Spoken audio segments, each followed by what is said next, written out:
Hey everyone, I'm back with another video. Today I'll be talking about a microphone set that I recently bought, which is the Neewer NW-800 starter kit, as you can see here.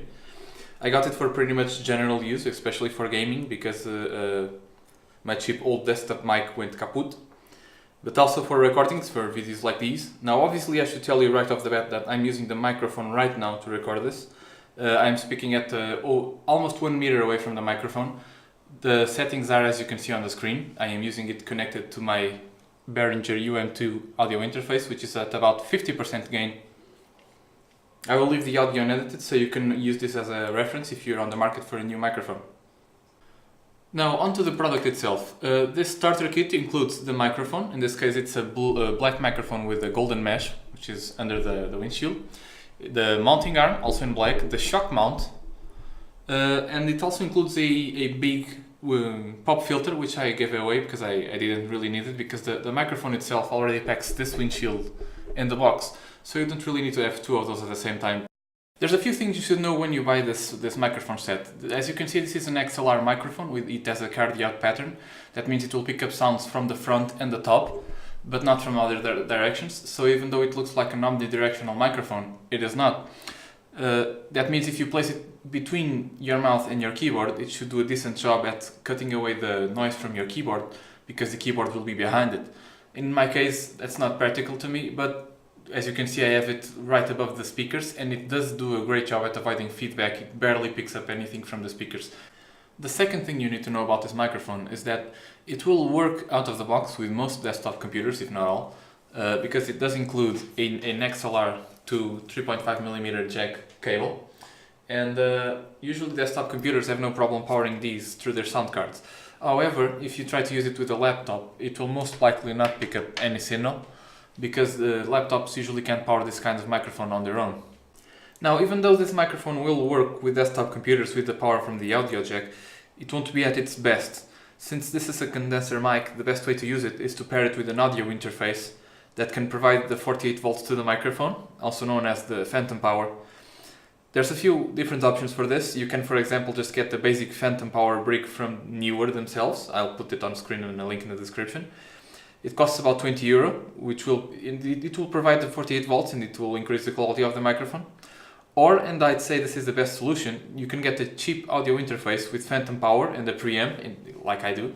I have the Behringer UM2, which costs about between 30 and €35 and does an excellent job at giving you a better frequency range and noiseless preamp. Even though I'm talking at almost 1 meter away from the microphone, I will do tests at different distances later in this video. But for now you can use it as a reference. So to further elaborate on my previous point, some of the advantages of using an audio interface with both phantom power and a preamp is that you can increase your microphone's gain levels far beyond what Windows or Mac or whatever other system you might be using allows. Not to mention that by having a preamp you can increase the gain in a cleaner way, which means louder microphone volume without louder background noise, which you do get a lot of when you just use Windows or other software to boost your audio levels. Now you will probably notice there's a fair bit of echo right now on the audio, but that's not the microphone's fault. It's just the room I'm recording in. It's not isolated.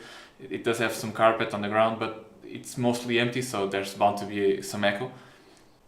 You also get, I believe, an increased frequency range, which means that you will just sound much better overall. And as a side note, I almost forgot, if you plan on using this microphone with an audio interface, you will need to buy an XLR to XLR cable, like the one I have here. This one's pretty short, but you can get them in any size you want, because the microphone itself only includes the XLR to audio jack cable, and usually most audio interfaces will not include their own cable when you buy them, so you will need an additional cable to use them like this. The next thing I'm going to do is I'm going to swap between the audio interface and the audio jack to give you an idea of the audio levels at different distances.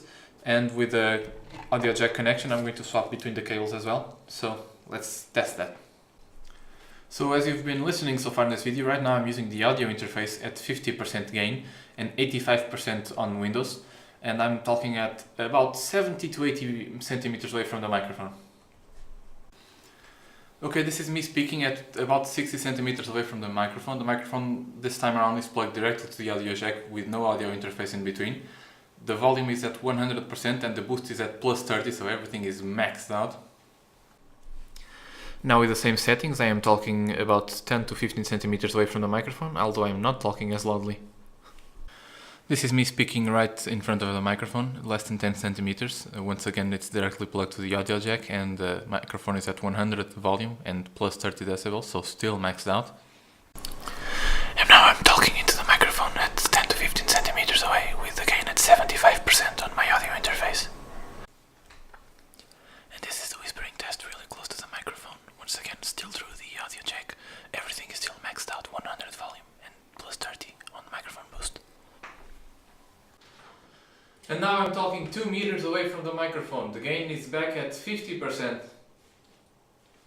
And this is 2 meters away from the microphone. It's still plugged through the 3.5mm jack and everything is still maxed out and I'm speaking quite loudly. And that's it for this review. I hope you found it helpful in your search for a new microphone.